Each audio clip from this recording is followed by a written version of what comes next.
स्वागत है आप सबका मेरे इस YouTube चैनल RH मैथ्स में। और आज हम पढ़ेंगे प्रश्नावली 1.1 का 4 नंबर क्वेश्चन। तो कह रहा है 5/8 को -7/72 के व्युत्क्रम से गुणा कीजिए। तो सबसे पहले हम 5/8 को लिखेंगे। 5/8 मल्टीप्लाई, व्युत्क्रम का मतलब होता है उल्टा, यानी नोमिनेटर को डिनोमिनेटर में बदल देंगे और डिनोमिनेटर को नोमिनेटर में बदल देंगे। जैसे डिनोमिनेटर में है 72, तो नोमिनेटर कर देंगे 72 और नोमिनेटर को डिनोमिनेटर कर देंगे, तो हो जाएगा -7। अब हमको क्या करना है, मल्टीप्लिकेशन कर देना है। तो 8 से कैंसिल आउट हो जाएगा, 8 4 जा 72, तो 5 4 जा 20 हो जाएगा और 7 का 7 और माइनस आंसर हो जाएगा। 5 नंबर क्वेश्चन में है -1/3 multiply 1/2 plus 1/4 bracket equal -1/3 multiply 1/2 plus -1/3 multiply 1/4 के रूप में कौन सा गुणधर्म है, बताइए। तो सॉल्व करते हैं। इसमें जिस नियम का यूज किया गया है उसे हम वितरण नियम, डिस्ट्रीब्यूटिव लॉ कहते हैं। इसमें क्या होता है, जैसे मान लीजिए दिया गया है a multiply b plus c, तो इसे हम a से b में मल्टीप्लाई करेंगे तो ab हो जाएगा, प्लस का प्लस, फिर a और c में मल्टीप्लाई करेंगे तो ac हो जाएगा। इसी तरह इसमें जैसे मान लीजिए ये हो गया, ए बी और ए सी हो गया, तो ए और बी से मल्टीप्लाई करके -1/3 मल्टीप्लाई 1/2 कर दिया गया है, फिर प्लस का प्लस, फिर ए और सी में मल्टीप्लाई करके -1/3 मल्टीप्लाई 1/4 कर दिया गया है। अब चलते हैं हम अपने अगले क्वेश्चन की तरफ।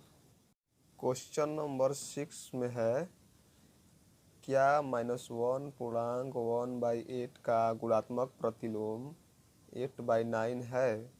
कारण सहित उत्तर दीजिए। तो आइए सॉल्व करते हैं। दिया है -1 पूर्णांक 1/8, तो ये हो जाएगा 8 1 जा 8 और +1 तो 9 -9/8।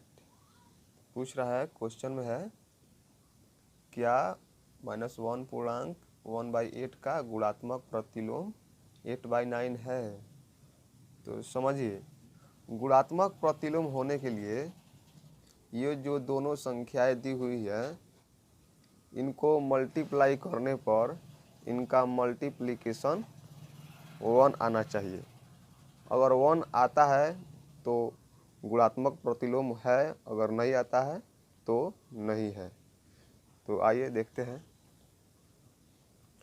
-9/8 मल्टीप्लाई 8/9, तो 8 से 8 कैंसिल आउट, 9 से 9 कैंसिल आउट, तो यहाँ पे -1 हो जाएगा। तो क्या आता है, -1। अतः गुणात्मक प्रतिलोम नहीं है, क्योंकि यहाँ पे 1 आना चाहिए था, लेकिन हमारा क्या है, -1। इसलिए -9/8 का गुणात्मक प्रतिलोम 8/9 नहीं होगा। क्वेश्चन नंबर 7 में दिया है, क्या 3 पूर्णांक 1/3 का गुणात्मक प्रतिलोम 0.3 है?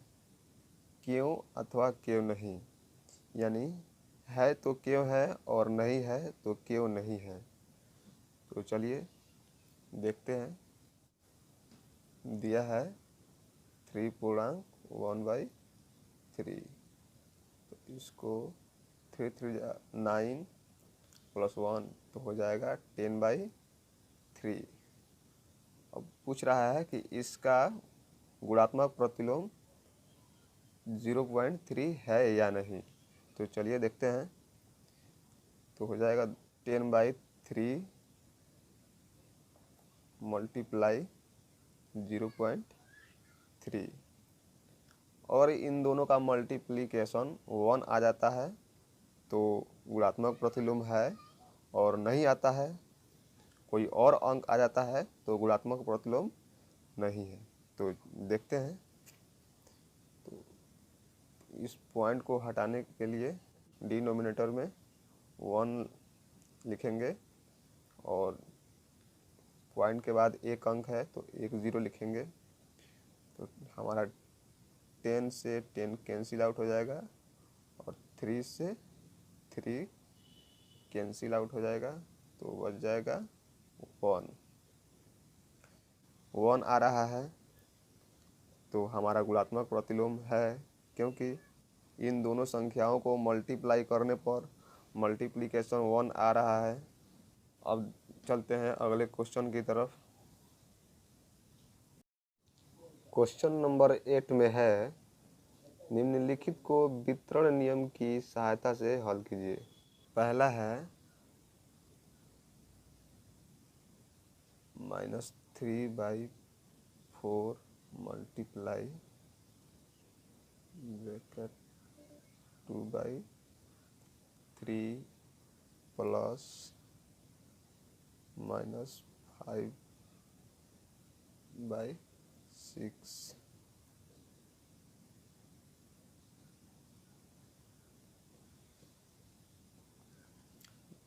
तो समझिए, वितरण नियम का रूल है, जैसे दिया गया है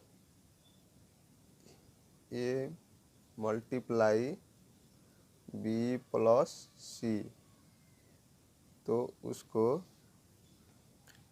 AB प्लस AC लिख सकते हैं। इसी तरह -3/4 मल्टीप्लाई 2/3 प्लस -3/4 मल्टीप्लाई -5/6 हम लिख सकते हैं, क्योंकि वितरण नियम का रूल है। अब क्या करेंगे, 2 2 जा 4, 3 से 3 कैंसिल आउट, यहाँ पे -1, और 3 2 जा 6। अब हो जाएगा -1/2 प्लस माइनस माइनस प्लस हो जाएगा, तो 5/4 2 जा 8। अब क्या करेंगे, इन दोनों का एलसीएम निकालेंगे। तो एलसीएम आएगा 2 और 8 का 8, तो 2 4 जा 8, 4 1 जा 4, -4 प्लस 8 1 जा 8, 5 1 जा 5। आगे देखिए, प्लस माइनस माइनस, तो 5 - 4 तो 1/8 आंसर। सेकेंड पार्ट में है 5/6 ब्रैकेट -2/5 प्लस 3/10 ब्रैकेट बंद। तो इसको भी उसी तरह हल करेंगे। तो 5/6 मल्टीप्लाई -2/5 प्लस फिर 5/6 प्लस 3/10 हम लिख सकते हैं। इसको ब्रैकेट कर देंगे।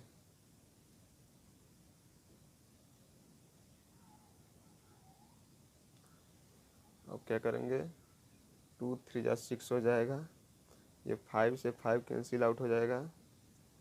यहाँ पे 5 2 जा 10, 3 2 जा 6 हो जाएगा। यहाँ पे -1/3 प्लस है तो प्लस, और फिर 1 2 2 जा 4 हो जाएगा। अब क्या करेंगे, इन दोनों का एलसीएम निकालेंगे। तो एलसीएम हमारा आएगा 12, 3 4 जा 12, तो 4 1 जा 4 -4 प्लस 4 3 जा 12, तो 3 1 जा 3। आगे देखिए, माइनस प्लस माइनस होगा, इसलिए 4 -3 तो 1, और साइन किसका होता है, बड़े वाले का, तो -1/12। आंसर।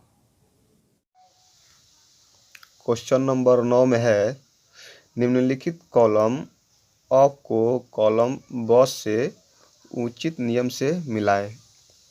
तो ये हमारा कॉलम अ हो गया और ये कॉलम ब हो गया। ये लेफ्ट में उदाहरण है और ये राइट में ये सब नियम है।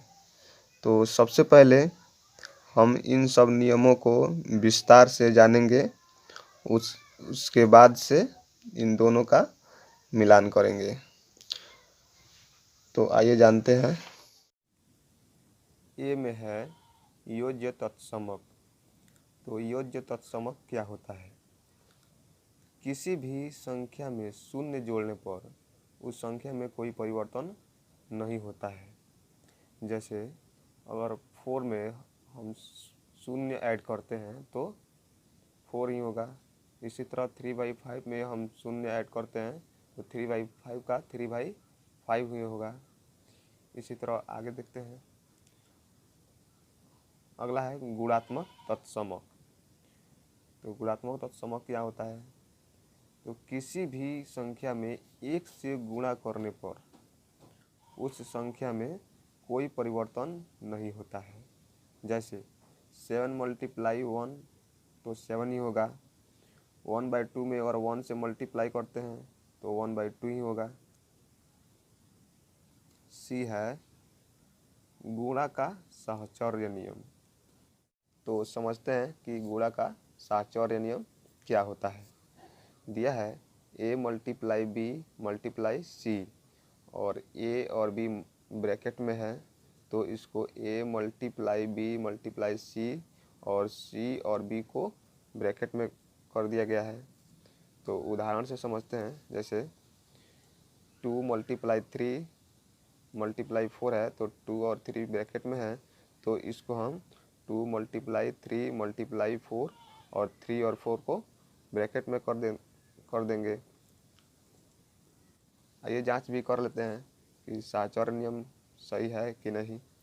तो 2 3 जा 6 हो जाएगा, × 4, 2 × 3 4 जा 12। इसी तरह 6 4 जा 24, 12 2 जा 24 ही होगा। आगे है योज्य प्रतिलोम। तो पिछले वीडियो में हम जान चुके हैं कि योज्य प्रतिलोम क्या होता है। चलिए फिर समझते हैं। वह संख्या जिसको किसी संख्या में जोड़ने पर यदि योगफल 0 हो जाता है तो वो दोनों संख्याएं एक दूसरे का योज्य प्रतिलोम कहलाती है। जैसे 6 में अगर हम -6 जोड़ते हैं तो हमारा 0 आता है। इसी तरह 2/3 में हम -2/3 जोड़ते हैं तो हमारा 0 आ जाता है। अतः 6 का योज्य प्रतिलोम -6 होगा और -6 का योज्य प्रतिलोम 6 हो जाएगा। अगला है वितरण नियम। तो समझते हैं कि वितरण नियम क्या है। दिया है a × ब्रैकेट b + c, तो इसको हम a × b bracket plus a × c कर सकते हैं। उदाहरण समझते हैं। 4 × 6 + 8, तो इसको हम 4 × 6 + 4 मल्टीप्लाई 8 हम लिख सकते हैं। तो F है समवर्ग नियम। तो समझते हैं समवर्ग नियम क्या है। तो सबसे पहले गणित में 4 मौलिक क्रियाएं होती है, प्लस, माइनस, मल्टीप्लाई और डिवाइड। समझते हैं। जैसे मान लीजिए ये कोई पूर्णांक है और इधर b भी कोई पूर्णांक है। तो a और b में इन चारों में से कोई भी एक मौलिक क्रिया करते हैं तो इधर कुछ ना कुछ तो आएगा ही। जैसे मान लीजिए ab आता है, अगर ab भी पूर्णांक है तो हम समझेंगे कि यह समवर्ग नियम का पालन कर रहा है।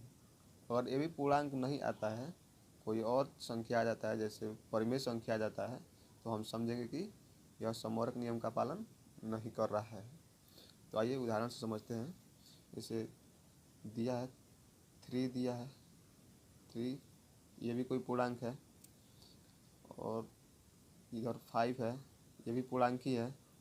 जैसे इसमें प्लस करते हैं तो हमारा क्या आता है 8, तो ये भी पूर्णांक ही है, अतः यह समवर्ग नियम का पालन कर रहा है। अब फिर दिया है, जैसे मान लीजिए 3 कोई पूर्णांक दिया है और इसमें हम -5 करते हैं तो हमारा -2 आता है। तो -2 भी एक पूर्णांक ही है, ठीक। तो यह समवर्ग नियम का पालन कर रहा है। अब फिर देखिए, जैसे 3 कोई पूर्णांक है और इसमें हम मल्टीप्लाई 5 करते हैं तो हमारा 15 आएगा। तो 15 भी एक पूर्णांक ही है, अतः पूर्णांकों का गुणा समवर्ग नियम का पालन कर रहा है। और इसी तरह समझिए 3 दिया है और इसमें हम डिवाइड 5 करते हैं तो हमारा 3/5 आ जाएगा। तो 3/5 पूर्णांक नहीं है, ये एक परिमेय संख्या है, क्योंकि यह p/q के रूप में है, अतः पूर्णांकों का डिवाइड समवर्ग नियम का पालन नहीं कर रहा है।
लेते हैं, जैसे 2 और 3 5 हो जाएगा, +4 2 और 3 और 4 7 हो जाएगा, और 5 4 9 और 2 7 9।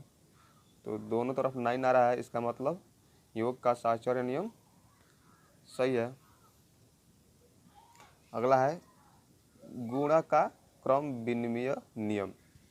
इसमें क्या होता है, जैसे मान लीजिए दिया गया है a मल्टीप्लाई b, तो इसको हम b मल्टीप्लाई a लिख सकते हैं। जैसे 2 मल्टीप्लाई 5 है तो इसको हम 5 मल्टीप्लाई 2 भी लिख सकते हैं। इसी तरह अगला है योग का क्रम विनिमय नियम। इसमें भी उसी तरह a प्लस b दिया गया है तो इसको हम b प्लस a लिख सकते हैं। जैसे 4 + 6 है तो इसको हम 6 + 4 भी लिख सकते हैं। अब आइए मिलान करते हैं, ठीक। चलिए आते हैं प्रश्न पर। चलिए ये देखिए, a + b = b + a, ये जो है हमारा किस नियम के तहत आता है, योग का क्रम विनिमय नियम। तो योग का क्रम विनिमय नियम, तो हमारा 1 का हो जाएगा जे। आगे है दूसरे में a into B equal B into A. तो ये हम बताए थे कि गुणा का क्रम विनिमय नियम। तो दूसरे का हमारा हो जाएगा आई, गुणा का क्रम विनिमय नियम। 3 नंबर में देखिए, इसमें a प्लस बी प्लस सी, इसमें ब्रैकेट पहले 2 नंबर में है और इधर आने पर ये अलग हो जा रहा है और इन दोनों में ब्रैकेट हो जा रहा है और साइन किसका है, प्लस का। तो ये हमारा हो जाएगा योग का सहचर्य नियम। तो 3 नंबर का हो जाएगा योग का सहचर्य नियम, 3 नंबर का हो जाएगा एच। सर 4 नंबर में देखते हैं, ये भी देखिए, ये भी एक परिमेय संख्या है और ये भी एक परिमेय संख्या है। तो 2 परिमेय संख्याओं को आपस में योग करने पर एक परिमेय संख्या ही आ रहा है। तो ये हमारा कौन से नियम के तहत आता है, तो ये आता है समवर्ग नियम के तहत। तो 4 नंबर का हो जाएगा एफ, समवर्ग नियम। 5 नंबर में है, देखिए a into B into C equal, तो इसमें क्या किया गया है, इसमें ब्रैकेट पहले 2 नंबर में है और इधर आने पर 5 अलग हो जा रहा है और ब्रैकेट इन दोनों में हो जा रहा है। तो साइन किसका है, मल्टीप्लाई का। तो ये हमारे कौन से नियम के पालन कर रहा है, 5 का हो जाएगा गुणा का सहचर्य नियम, गुणा का सहचर्य नियम। तो 5 का हो जाएगा सी। इस तरह 6 नंबर में है, देखिए हम बताए थे कि किसी भी संख्या में अगर शून्य जोड़ते हैं तो उस संख्या में कोई परिवर्तन नहीं होता है, तो वो नियम कहलाता है योज्य तत्समक। तो 6 का हो जाएगा ए, योज्य तत्समक। इसी तरह 7 में है, जब किसी संख्या में 1 से मल्टीप्लाई करते हैं तो उस संख्या में कोई परिवर्तन नहीं होता है। देखिए -8/3 में 1 से मल्टीप्लाई हुआ है तो -8/3 हुआ है। तो ये कौन से नियम का पालन कर रहा है, गुणात्मक तत्समक। तो 7 का हो जाएगा बी। इसी तरह 8 में है, इसमें क्या है, देखिए 5/2 इंटू 1/3 से मल्टीप्लाई करके 5/3 इंटू 1/3 कर दिया गया है। फिर प्लस का प्लस, फिर 5/2 इंटू 2/5 को 5/2 मल्टीप्लाई 2/5 कर दिया गया है। तो ये हमारा कौन से नियम का पालन कर रहा है, ये हमारा जो आता है वितरण नियम के तहत। 8 का हो जाएगा वितरण नियम, 8 का हो जाएगा ई, वितरण नियम। इस तरह 9 में है, इसमें देखिए जब हम बताए थे, जब 2 परिमेय संख्याओं का गुणनफल 1 आए तो हमारा कौन सा नियम कहलाता है, गुणात्मक प्रतिलोम। तो हमारा 9 का कौन सा हो जाएगा, गुणात्मक प्रतिलोम, जी नंबर, 9 का जी हो जाएगा।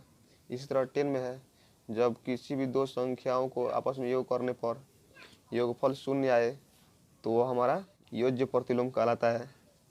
इसी तरह 10 का डी हो जाएगा।